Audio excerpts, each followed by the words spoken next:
Folks, Joaquin Niemann won the Australian Open, and that got him into the British Open.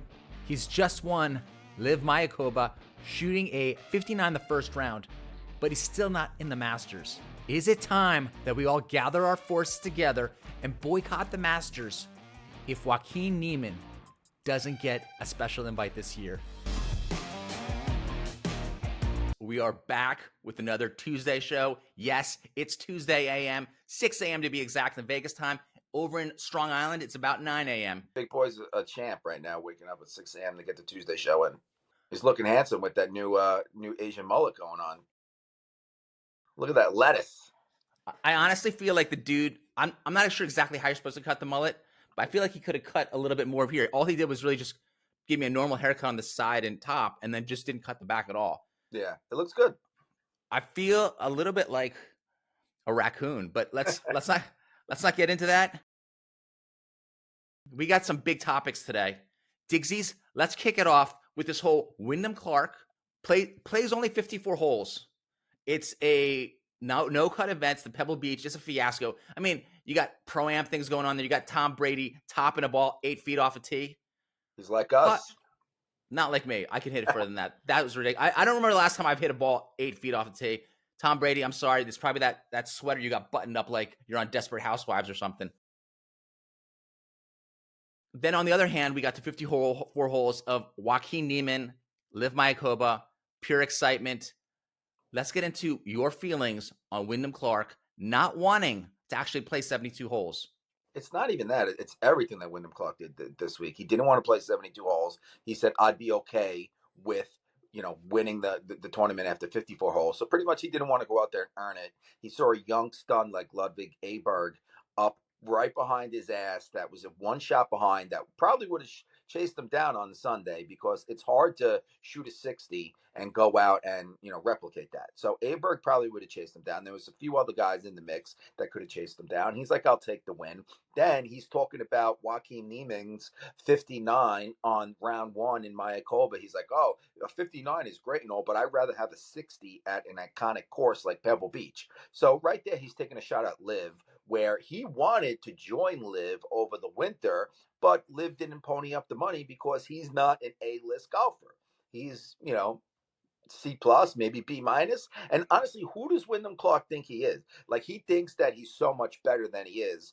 But over the summer at the U.S. Open, he was talking shit about Rory, saying he could be better than Rory, this, that, and the other. And Wyndham Clark thinks he's better than he is. And you won one major, granted you won in Pebble Beach now, but it was a 54-hole event, limited field, no cut, just sounds like a LIV event to me. And I don't know. I think the guy's head has gotten a little too big for his shoulders. I think that you, as a Rory fan, are still a little bit salty that Wyndham took down Rory at the U.S. Open, even though Rory tried to cheat by calling a rules official over and getting a ridiculous drop. Let's talk about cheating. What did Wyndham Clark do this weekend? Apparently, from the video, it looks like he's stomping down the rough for the drop. And now it seems like it's the norm now. No one's calling anyone this. He pulled the Patrick Reed, and he chomped down. He stepped down on the rough, and he goes and he drops right in the spot where it's a nice little flat bed. This whole rules thing right now is becoming an epidemic. The Wild West. Well, it just happened the week before. It looked like Pavon, the French guy, also stepped down right behind his ball before his final shot on the 18th. I don't know what's going on. These rules, once you go lift, clean, and place too, now you offer this element of like people on X saying, hey, because they want to defend the PGA Tour, the 60, isn't that marred by the fact that you're doing lift, clean, and place? But folks, any blip of dirt, that could easily be a ball that goes 30 yards shorter, maybe a snap hook, maybe goes wide right. It easily, to me, what is your belief in terms of how many strokes can you save by going lift, clean, and place as a pro? My whole thing is everybody's doing lift, clean, place, so it's not like just Wyndham Clark was doing it. So everybody had the opportunity to go out and shoot a 60. But with the amateurs, guys like us, I don't know, maybe one stroke, but with the pros, I would say maybe 3 or 4, because like you said, a mud ball can, really make a big difference. You're thinking about, flying 30 yards to the right, 30 yards short, 30 yards long, that's a big difference. Well, they've got perfect lies, perfect ball conditions, perfect spin control with every Exactly. shot because of lift clean place. And that's why you always have these tournaments where then once they go lift clean place, the scores get a lot lower. Yeah. Pros can do a lot with that perfect conditions. Like I said, amateurs lift clean place, it's not really going to make that big of a difference. But with the pros, big difference. And on the other hand, you got Joaquin Niemann. No, no le toque la bolle. He's No. playing the ball where it lies. I don't know. That was some Spanish there. Maybe some Spanish. All right. That was no toque. It sounded good to me. Also, this is day 3 of Boycott the Masters if Joaquin Niemann doesn't get an invite campaign.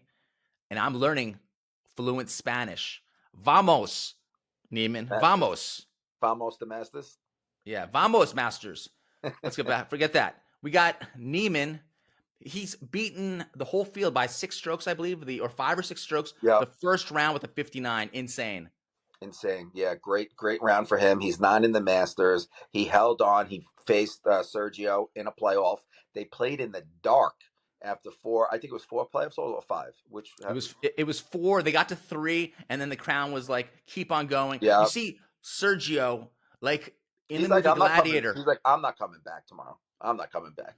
He nods. He's like, I accept my fate, and then he went back to the tee. Yeah, and Joaquin Niemann in that playoff, all 4 shots with the driver, well, 3 shots because they played 18, 17, 18, 18. The 3 tee shots on 18, you could have threw a towel over those tee shots. He said the divots were right next to each other. He just kept pounding a nice little draw down there, and he played great, and he got it close to the hole. He made the putt, and honestly, he struggled after firing that 59. He dropped down to 11 under. He stayed around 12. He couldn't really get anything going over the weekend, but he continued to plug along, got Sergio in a playoff, and yeah, man, it was a great weekend. You had Rahm coming in 3rd place, Legion 13, won the team championship, so Rahm already put his name on this LIV season, and honestly, it was a great first event for LIV this year. I was watching Joaquin choke like a dog toward the end. You had Rahm right there, but then Rahm hits a bad driving iron off the tee. Yeah, costs himself a bogey. He kicks a bogey. Now he's out of it. And then Joaquin Niemann gets a huge break in the playoff. The one hole you didn't talk about is when he clanked it into the trees and it bounced back into play. In 17, right? Yes. Yeah. Crazy. But yeah, honestly, Joaquin Niemann, 25 years old. The kid's a stud. Like, he deserves to be at the Masters. The Masters, Augusta needs to turn around and say, everybody who wins on LIV this year gets an invitation to the Masters. Like, how many people is that going to be? What? Maybe 4 events before the Masters comes around? Like, they can invite 3 to 4 guys into the Masters. And you're not talking about, especially Niemann, you're not talking about some bum. If Niemann was on the PGA Tour, he would be exempt into the Masters. He'd be in the top 50. The Masters gives out these special invites. They gave it out to Kazuki Higa last year. He was outside the top 50 in the world, Japanese player. The dude is 5 feet 2 inches tall, which should be a warning sign right there. That should be a red flag. He wins 4 times on the Japanese tour, and then plays in the Masters, and then goes in his next 25 tournaments, misses half the cuts. He was also in the Open. So they're just throwing these little lottery tickets out to these random dudes. If you're on the Japanese tour, I'm sorry, it doesn't count as a real tour. Give it to Joaquin Niemann. Look at the monsters he's beating. Yeah, I agree. And there's other guys that deserve it too on LIV, and there'll be guys that win that deserve it on LIV. Like, look at the young kid Caleb Serrano. I'm not saying he deserves to be in the Masters, but it just goes to show you the talent in there. The guy was in University of Tennessee, last month, finishing his majors finals, and now he's on the LIV Golf Tour, learning from John Rahm out there, freaking 4 birdies in a row in the last round. Kid's not even freaking 20 years old. He's 19. When I was 19, I was delivering pizzas and going to community college. That's what everyone in Long Island does. Let's be real. Okay, we got Caleb Surratt. He makes a triple bogey at one point by 4 putting, and then I believe it was birding 5 of his next holes. 5, exactly. So the kid's swing is beautiful. I put it out on X. He can join the Perfect Golf Swing Club, where I'm also a founding member. Okay. Must be nice. Let's wrap this up. Wyndham Clark's 60 or Joaquin Niemann's 59. Which one was the better round? Niemann, 59. It's lower. Hey, I'm not going to argue with you there. We've also got more of the lift clean place. We've also got more of this whole tale of 2 cities in terms of now you got your buddy Rory McIlroy saying, Picking up the "Hey, live in the PIF, baby. right." Whereas He's a PIF guy now. Jordan Spieth is like, "Hey, we're good We with the don't money need it. now. We don't need PIF." What is your take on, hey, we got money invested from SSG. We don't need PIF versus the other idea that people are putting out there that SSG has invested in the PGA Tour because they expect the investment incoming from LIV, and compare that with Spieth, what he's put out. He's on the pack. He's a leader over there. He's Yeah. saying now we don't need it. What's going on? Speed says they don't need the money. Okay. But again, he is a shill at the PGA Tour. He's on the PGA Tour Advisory Committee Council. I forget. I always mess up council committee. It doesn't matter. But Rory was a leading member on that committee. When he was speaking like this, like Spieth is speaking. So it just goes to show you that these golfers, they're getting talking points and they're going out there and saying it. Rory drops from the committee and now he's speaking his mind. He knows that an investment from PIF is going to be good for golf. The more money into golf is good. Golf being together is good. Like he wants, like Rory's sitting here now. He's like, I don't want to win one of these. Talking about legacy, I don't want to win one of these events when the best golfers in the world are over there and live. Like I'm not beating John Rahm. I'm not beating Brooks Koepka. I'm not beating Dustin Johnson. Like I want to go and beat those guys. So Rory wants to play with the best. And Rory, honestly, I truly believe that come next year, if this thing doesn't get settled and they come together, I think Rory will be on live. I truly do. Has this been the craziest, longest drawn out process you've ever seen in any sports situation where, Insane. well, remember June 6th, they were talking about having the merger. And then Yeah. it was reports that there was no progress, even though Jay Monahan was saying, hey, this is a firm deadline by the end of this year, Yeah. last year. And we're still going on with it. And no one still has a clue. And it makes it even crazier to me that Wyndham Clark apparently came to the table with Liv, didn't get what he wanted, and then backed away, and now is trying to say he wants to play for legacy. You can't do Legacy. that. No, You can't do that, right? You can't. No. And honestly, he did say, like, oh, right now I'm playing for the PGA Tour this year. So he did leave it open that he might go next year, but I don't want him. Wyndham Clark is on my shit list. He's the number one golfer on my shit list right now. But yeah, you can't say that you want legacy, but you're also looking for the money. And if the money's right, you're going to leave, And honestly, like, I know Live Golf doesn't have the legacy yet because they've only been around for 3 years, but the PGA Tour had to start somewhere. Did the PGA Tour have legacy 3 years into it? No. Right now the legacy is the majors. There's a few PGA Tour events that have legacy, but Live Golf, man, they're getting the views too. Like a lot. I feel like this was the first tournament in Mayakoba that the corrupt golf media really watched and they're actually speaking about it. Like there was a lot of tweets about Rom. There was a lot of mentions about, the playoff, this and that. So I think it's only a matter of time before Live Golf blows up. They get a better TV deal because they need to get off the CW. Like that's tucked away in the back channels. Like they need to get on CBS, NBC, Fox. And I think Fox would be the perfect spot for them. I'm watching it on the app. When I've watched Live on CW, it's brutal because it's all these shows, these shows that CW has on. Like the teeny shows, like Supergirl and all that stuff, right? Well, it's almost like a 90s SNL skit where they're making fun of shows, but they're actually shows they're making. And you're like, I can't believe people are actually watching this. Yeah, I watch it on the app too, but like on the weekends, if like the hockey All Star game was on, so like I'm flipping back and forth, and like on Sunday, I forget what else I was flipping. I like to be able to go back and forth, So with the app, it's kind of hard to do that. It was a little bit of a long stretch because of that 4-hole playoff for me. Yeah. So I was locked in from round one. From hole one of the final round, I was locked in, and I feel like I lost like 5 or 6 hours of my life because it was just so much golf that I don't know. From now on, I think I'm gonna have to start really like on the last 6, 7 holes. On the back nine, yeah. Yeah. It's like they say at the Masters. The tournament doesn't start to the back nine anyway. That's one thing. Watching the back nine, we saw what happened. We had Rahm, Niemann, and Sergio battling out. Burmester was there for a minute, but you could really tune in the back nine and really get the gist of what's happened before. I know now you're not a big Wyndham fan. Me, on the other hand, I'm going to give a guy a pass on what he's saying right now, just because we've heard the same strategy go out before. Bryson, DJ, pledging loyalty to the PGA Tour. Hasta luego. They go over to Live. You also had Koepka. Remember Koepka? Maybe it was like the Open or something.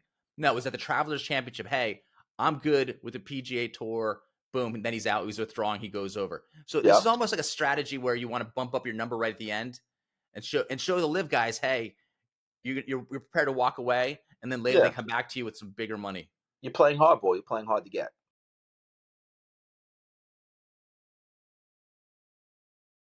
Hovland and Xander, what are they doing right now? I don't know, but they were supposed to be at the Waste Management. Boom, they both pull out, and those are two of the guys. Remember, there's two spots really officially left, Yeah. right? Yeah. I mean, and the way you're seeing things going, I bet on the ground, internally, being at PGA Tour events, it's like this feeling of gloom and doom. It's a post-apocalyptic scenario that they were assured wouldn't happen, and it's now happening. And these two dudes have got to be like, hey, is there any space on the lifeboat? Can I Yeah. maybe go over? And honestly, like, think about it too. Like, the Waste Management Phoenix Open, like, the field just took a big hit. Like, they don't have enough guys on the PGA Tour where you have two studs, two top 10 guys back out, and you still have a good field. We saw it at the Farmers Insurance Open. Like, that field was doo-doo, man. Like, it was garbage. So, do I think Hovland and Xander are jumping ship right now? No, but it's fun to think about it. There is those two individual spots. We know Anthony Kim is starting. Come Anthony Kim is starting in March 1st. But hey, they could. If Hovland or Xander want to play in Vegas or one of these events, like, they're gonna go to Laurie Cantor and Hudson Swafford and say sorry. Like, take a back seat. To me, at least, the last great pick off of that PGA Tour grapevine is Hovland. That Yeah, switches everything at this point. yeah, It's I already agree. it's already like the PGA Tours and the death throes with John Rahm leaving, but the final blow would be everyone's favorite, most likable golfer, Victor Hovland, who also, like myself, plays the Ping Eye 210s. Yeah, if they get Hovland and Rory, it's over, man. It's over. No, they don't. They don't necessarily need Rory. I just was focusing on Hovland. Okay, I want Rory, man. You want Hovland, I want Rory. We all have our wants and needs. That's beautiful. That's the human condition, folks. What are you guys thinking? Get in the comment section and subscribe, share, and like. The Tuesday show.